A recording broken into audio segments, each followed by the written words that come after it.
వాళ్ళకు కూడా ఆస్తి హక్కులు ఉంటాయని సుప్రీంకోర్టు చెప్పారు. కాబట్టి నేను దీన్ని కూడా రాజ్యాంగ వ్యతిరేకం, ఇది ఖచ్చితంగా ఈ ఉమ్మడి పౌరస్మృతి కానీ సిటిజన్షిప్ అమెండ్మెంట్ వారసత్వ ఇది పౌర హక్కులు కల్పించే చట్టం CAA కానీ సుప్రీంకోర్టు ఖచ్చితంగా దీన్ని కొట్టివేస్తుంది. ఇది ఒకవేళ మేము కూడా దానికి ఇటువంటివి రాకుండా ఖచ్చితంగా పోరాడతాం. అంత తొందరగా యూనిఫామ్ సివిల్ కోడ్ చేసే పరిస్థితి దేశంలో లేదు. ఇదేమే ఇండియా, ఇది నార్త్ కొరియా కాదు. నార్త్ కొరియా కాదు ఇది. మనం కూడా 140 కోట్లు సబ్కా సాత్ సబ్కా వికాస్ అని మోడీ గారు అంటారు. మీరందరూ తోడుండాలి. అందరూ అంటే ఏమన్నాడు, ముస్లింలు తీసేయాలి ఆయన. 140 కోట్ల భారతీయులు, 140లో మనం సుమారుగా 30 కోట్లను ఉన్నామా? ఈజీగా ఉంటాం. 30 కోట్ల పైసలకే ఉంటాం. ముస్లింలు, క్రిస్టియన్లు కలిపితే మైనారిటీ 18+, నౌ 24 ఎంత దాటింది. సో ఇప్పుడు మనం వాళ్ళు చాలామంది మన నూరు భాషా సోదరులు కలుపుకోలేదు. వాళ్ళు మన వాళ్లే. నూరు భాషా సోదరులు మైనారిటీలు అని నేను కమిషనర్గా ఉన్నప్పుడు సర్టిఫికేట్ ఇచ్చేది కూడా నేనే. ముస్లింస్ వాళ్ళు అని, వాళ్ళని ముస్లింస్ గానే ట్రీట్ చేయాలి, మీరు వాళ్ళని ఏదో కించపరుస్తూ మాట్లాడడం తప్పు అని ఇచ్చింది కూడా నేనే. సరే, అది వేరే విషయం. నేనేమంటున్నా అంటే అది అవసరం.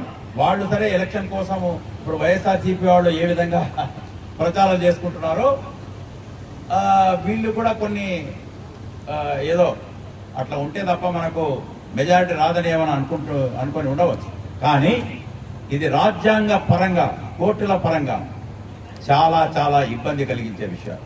మనం కూడా 4% రిజర్వేషన్ చేసి కోర్టుల మీద ఆధారపడ్డాం. ఏ పార్టీకి కూడా హక్కు లేదు. అది సమానత్వం, మత స్వేచ్ఛను అడ్డుకునే ఏ చట్టాలు కూడా ఇవి ఏ పార్టీ కూడా, ఏ ప్రభుత్వం కూడా అమలు చేయలేదు. ఇది దయచేసి గుర్తుపెట్టుకోండి. అందుకోసమే చాకచక్యంగా నిన్న జగన్మోహన్ రెడ్డి గారు ఎన్ఆర్సీ మీద మాట్లాడండి సార్, మీరు ఎన్ఆర్సీని మేము అమలు చేయండి. ఎన్ఆర్సీ బీజేపీ ఎజెండాలో లేదు. మేము ఎన్ఆర్సీ కాదు కదా, CAA కాదు కదా, యూనిఫామ్ ఉమ్మడి పౌరస్మృతి కాదు కదా, ఏది కూడా ఆంధ్రప్రదేశ్లో చంద్రబాబు నాయుడు గారు ముఖ్యమంత్రి కాబోతున్నారు 140-150 సీట్లతో జూన్ 9న. ఇక్కడ మా ముస్లిం మైనారిటీ సమాజానికి హక్కుల పరిరక్షణకు, వాళ్ళ సాంప్రదాయాలైన హిజాబ్, బుర్ఖా కర్ణాటకలో మనం చూశాం, ఆ సాంప్రదాయాల పరిరక్షణకు ఈ పార్టీ తెలుగుదేశం అధ్యక్షతన కట్టుబడి ఉంది. ఇప్పుడు నాలాంటి వాళ్ళు వైఎస్ఆర్ కాంగ్రెస్ పార్టీ నుంచి బయటికి ఎందుకు వచ్చామయ్యా అంటే, ఇదిగో CAA లాంటి వాళ్ళ మీద నాకు కూడా ఎందుకని మీరు మద్దతు ఇచ్చారనే బాధ ఉండేది. ఒక్కసారైనా ఇది అందరికీ వర్తిస్తున్నది. BC, SC, ST మైనారిటీ సామాజిక వర్గాలు, నా SC, నా BC, నా ST, నా మైనారిటీ వర్గాలు. ఇందాక సోదరుడు చెప్పారు, మైనారిటీ వర్గాలు ముస్లింలు. జగన్ గారు అత్యంత ఇక మాకు ఈయన వైఎస్ఆర్ లాగానే నేను కూడా ఆయన 4% ఇచ్చాడు రాజశేఖర రెడ్డి గారు, అభిమానించి చేరాము. కానీ అంతకుముందే 2004లో తెచ్చాడు. 2002లో చంద్రబాబు గారు దీన్ని ఒక ప్రాతిపదిక తయారు చేశారు. 2004లో ఫుల్ ఫామ్లో వచ్చింది. కానీ అంతకుముందే బాబు గారు కూడా ఆలోచించారు. అప్పుడు మేము ఉన్నాం అంటారు. సరే, కానీ జగన్మోహన్ రెడ్డి గారి గురించి నేను ఇది ఆశించలేదు. ఒక్కసారైనా నేను మైనారిటీ కమిషనర్గా పనిచేశా, సెక్రటరీగా పనిచేశా. వక్ఫాస్తులు ఏ విధంగా పెంచాలి, ఏ విధంగా వక్ఫాస్తుల వల్ల ప్రయోజనం కలుగుతుంది మైనారిటీలకు. మీరు వినుంటారు, ఒక వారం క్రితం షరీఫ్ భాయ్ నా గురించి కూడా స్పెషల్ ఆఫీసర్గా మేము ఇక్బాల్ గారిని పెట్టి 300-400 ఎకరాలు మేము కబ్జాదారుల కూరల నుంచి దాన్ని రక్షించాము. అది నేనే. అప్పుడు ఎవ్వరి అల్లాకు తప్ప ఈ తల ఎవరికి వంచాము, ఎన్నో బెదిరింపులు ప్రలోభాలు ఎవరికి లోకకుండా. ఎందుకంటే మనము భయపడేది ఆయనకి. ఆయన అన్నాడు కదా, సర్వలోకాలకు రబ్బుల్ ఆలమీ, సబ్కా మాలిక్ ఏక్, అందుకోసమే ఒకడే దేవుడు అనేది. కాబట్టి వక్ఫ్ ఆస్తులు పరిరక్షించి నన్ను పిలిచి ఉండవచ్చు. కేవలం పదవులు 6 మందికి ఇచ్చాము, ఎమ్మెల్యేలు ఇంతమందికి ఇచ్చామనేది కాదు. సరే 75 మంది ప్రజాప్రతినిధులకు 150 మందిలో ఒక్కరిని కూడా ఆయన పిలిచిన పాపాన పోలేదు. సరే సామాజిక వర్గం అంటారా, బీసీ ఎస్సీ ఎస్టీ, నేనే మైనారిటీ ఐజీని మైనారిటీ కమిషనర్గా చేసిన వాడిని ఆయన అందరినీ అన్న అంటుంటాడు ఊతపదంగా జగన్మోహన్ రెడ్డి గారు. ఇవ్వాలన్నా ఏమిటి, ఏమైనా చేయాలన్నా మన ముస్లిం సోదరిమణులకు అనేది. అప్పుడు అయ్యా మీరు దుల్హను వెంటనే 50,000 కాదు, 1,00,000 వెంటనే రిలీజ్ చేయండి, ఈ 10వ తరగతి నిబంధన వద్దు. 3 సంవత్సరాల పదవీ కాలం ఎమ్మెల్సీ ఉన్నా కూడా ఈ వైఎస్ఆర్సీపీ విధానాలు నచ్చక, అక్కడ అవమానపరిచిన తీరు నచ్చక, ముస్లింలకు వాళ్ళు చేస్తున్న ద్రోహాలు మోసాలు నచ్చక, ఇందాక నేను చెప్పిన విధంగా నేను ఆ పార్టీ నుంచి 3 సంవత్సరాలు ఉన్నా కూడా రాజీనామా చేసి రావడం. నేను అంతకుముందు మైనారిటీ కమిషనర్గా నన్ను చంద్రబాబు గారి హయాంలో ఉండడం నేను ఉన్నా.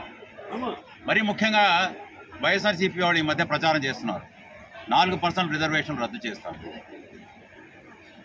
బీజేపీ పార్టీ కానీ ఎవరైనా చెప్పి ఉండొచ్చు, అమిత్ షా గారు కానీ ఎవరైనా, అది మతపరమైన రిజర్వేషన్లు అది. కానీ 4% రిజర్వేషన్లు అనేవి ఇవి మతపరమైనవి కావు.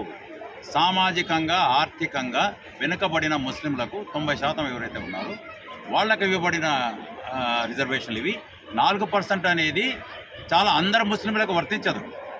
మొహమ్మదులు, ఖాన్లు, సయ్యదులు వీళ్ళకందరికీ వర్తించదు. అన్ని ముస్లింలలో వెనుకబడిన వాళ్ళు ఏ విధంగా మిగతా బీసీలు ఉన్నారో అదేవిధంగా మేము కూడా బీసీఈ. సో ఆ బీసీ చట్టాన్ని తొలగిస్తారా? తొలగించలేరు. దీని మీద పోరాటం చేసేది ఎవరయ్యా ఇప్పుడు చేస్తున్నది మాతో అంటే ఆర్ కృష్ణయ్య. నేనే కమిషనర్గా ఉన్నా, చంద్రబాబు గారు అప్పుడు 5 కోట్లు కేటాయించి మంచి లాయర్ టీంలు పెట్టి నేను 10 రోజులు కూడా అక్కడ ఉన్నాం. ఇప్పుడు స్టే అక్కడ ఇంకా స్టేలో నడుస్తూ ఉంది 4%. ఈ 5 సంవత్సరాలు కూడా వైఎస్ఆర్సీపీ ప్రభుత్వం, జగన్మోహన్ రెడ్డి గారి ప్రభుత్వం ఈ స్టే వెకేట్ చేయించి కంప్లీట్గా హక్కులు వచ్చేటట్టు చేయలేదు. ఎందుకంటే ఆర్ కృష్ణయ్యకు ఎంపీ ఇచ్చి ఆదరించి చేశారు తప్ప ఈ 4% రిజర్వేషన్లు స్టేలోనే నడిపిస్తున్నారు. ఇది ఒక అంశం. తర్వాత ఎన్ఆర్సీ, నేను అత్యంత చాకచక్యంగా జగన్మోహన్ రెడ్డి గారు కడపలో ఎన్ఆర్సీ మేము అమలు చేయమని, అసలు ఎన్ఆర్సీ ఎక్కడుంది? వాళ్ళు ఎన్ఆర్సీ అనేది బీజేపీ ఎజెండాలో లేదు, ఎవరు అమలు చేయరు. సిఏఏకు మద్దతు ఇచ్చి విజయసాయిరెడ్డి మిథున్ రెడ్డితో మద్దతు ఇచ్చింది ఎవరు? ఆరోపణ కాదు, ఇది ఒక రకంగా ప్రజలు అనుకుంటున్నది ఏమిటి, 32 కేసుల్లో నిందితులుగా ఉండి బెయిల్ మీద కొన్ని సంవత్సరాల నుంచి 5 కాదు 10 సంవత్సరాలు మీరు బెయిల్ మీద ఉన్నవారు మరి ఈ కేసుల నుంచి తప్పించుకోవడానికి ఎవరైతే వివేకానంద రెడ్డి గారి హత్య కేసులో ఉన్న ముద్దాయిని తప్పించడానికి కోసం మీరు బీజేపీతో స్నేహహస్తం, వెనుక ద్వారం బంధము ఇప్పుడు బాహటంగానే చెప్తున్నారు. మీ మంత్రి గారు 25 ఎంపీలు ఇచ్చినా కూడా మేము బీజేపీకే రాష్ట్ర అభివృద్ధి కోసం. రాజ్నాథ్ సింగ్ గారు చెప్పారు 14 లక్షల కోట్ల అప్పు ఉంది, ఒక్కొక్కరి తల మీద 2 లక్షల అప్పు ఉంది అని. అది ఏ విధంగా ఈ ఆర్థిక పరిస్థితి గట్టెక్కాలంటే పరిపాలన దక్షతే కాకుండా కేంద్ర ప్రభుత్వ సహాయం అవసరం. ఇది ఇంకా ఇదిగో బాబు మీకు ఇదిగో మా మేనిఫెస్టో మాది, ఇదిగో మీకు కొన్ని సీట్లు ఇస్తాం, మీరు కూడా సహకరించండి అని మాత్రమే అది వాళ్ళే చెప్తున్నారు బీజేపీ వాళ్ళు. ఈ మేనిఫెస్టో టీడీపీ జనసేనదే.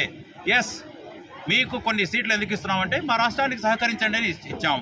తర్వాత సిఏఏ, సిటిజన్షిప్ అమెండ్మెంట్ యాక్ట్ అనేది పాకిస్తాన్ నుంచి, బంగ్లాదేశ్ నుంచి కొందరు నాన్ ముస్లిమ్స్ ఎవరైతే వచ్చారో హిందువులు, వాళ్ళు అక్కడ వేధింపులు ఉన్నాయి కాబట్టి వాళ్లకు 2014 కటాఫ్ డేట్ పెట్టారు, డిసెంబర్ 31కి వాళ్లకు పౌరసత్వం ఇస్తాము. కానీ మన దేశంలో ఇది రాజ్యాంగ వ్యతిరేకమని అభినవ్ చంద్రచూడ్ ఇది 2014 కాదు, అనాథలకు, తర్వాత హజారీస్కు, అహ్మదియాస్కు, మిగతా